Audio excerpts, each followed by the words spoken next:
Hey there guys, my name is Marquez, and in this video I'm going to compare QQQM with the VUG.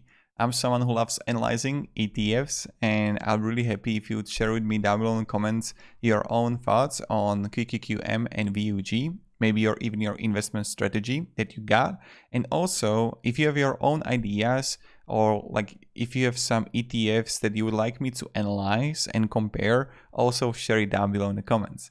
I made also a course how we can make money with ETFs, what are some good strategies, what to think about when you're gonna invest into ETFs. Link is going to be down below in the description. So without further ado, let's start and let me show you everything.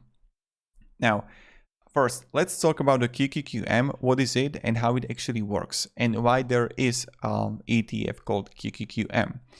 Invesco has a QQQ ETF, but with a higher expense ratio.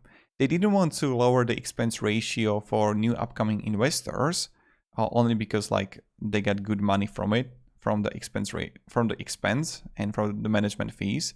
But what they did is that they introduced a new product, a new ETF called QQQM with lower expense ratio, so they are more competitive on the market.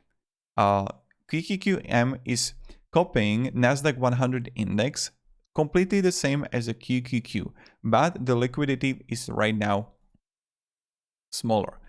On the other hand, VUG is issuer is Vanguard with expense ratio of 0.04%. And when we compare it to QQQM, the expense ratio is much better. So in this regard, it's winning. Also, when you compare the asset under management, again, is better.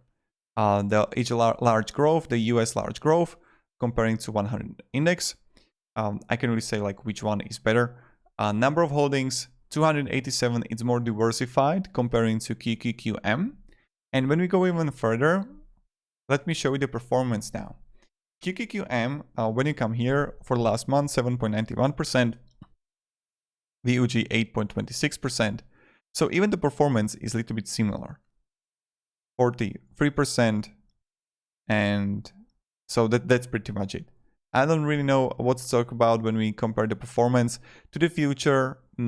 It's important to say that let me just show you the total top 10 weightings, and we will compare the fund overlapping and also the dividend yield here.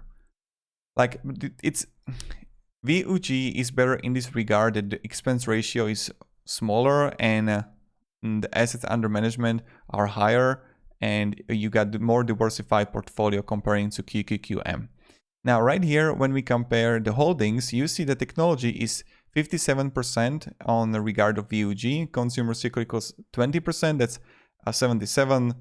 And when we compare right here, 64, 20, that's like 85, nearly 85, 91%, healthcare, technology, and consumer cyclicals, it's QQQM. On the other hand, when you come here to VUG, you see that's 85%. So it's really damn similar. And even when you compare here and compare holdings, right? They have the meta platforms here. Tesla is higher in QQQM, but in many regards they are similar. But when you come here to combine Microsoft Corporation, Apple, Amazon, Tesla, Nvidia Corporation, combined they have about 40% in QQQM. And here they have also like the Visa, and this is the thing, like they have also the finance, I believe. Yep, finance you won't find in the QQQM, in VUG you have it.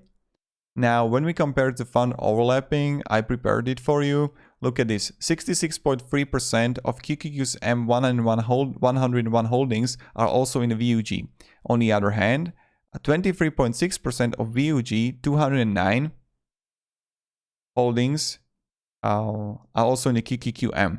So this is something that is like important to know about.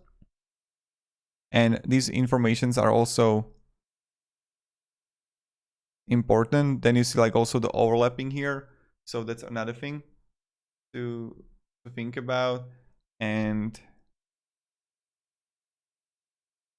yeah, I don't really know what else to show you. Maybe I could even show you the dividend yield here. VUG 0.60. The yield is not that great comparing to like VOO that you could get. That's for sure.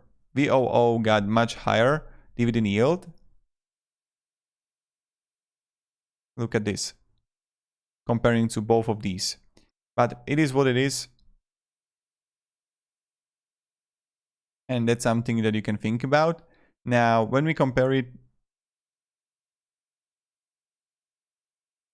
yes, that's pretty good, right?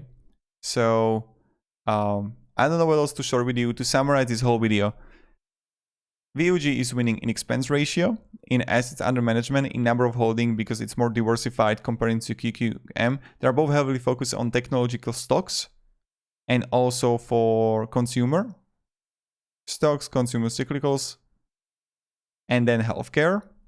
Now, when we compare even the percentage and the performance, it's similar. Both are not that great for dividend yield. And that's pretty much it. So I know I didn't, I hope I shared with you more, but this is pretty much what I can share with you. If you can have any questions, ask me down in comments. If you want to buy ETFs, there is going to be like M1 Finance link in the description. Also, if you want to, I don't know, want me to compare some ETFs, I'll share it down below in the comments. I'll be really happy to do that. Your own thoughts on both of these ETFs, share it, and definitely your investment strategy that you got right now in percentage. I'll be happy to hear that too. Thank you very much, guys, for watching, and have a great day, and goodbye. See ya.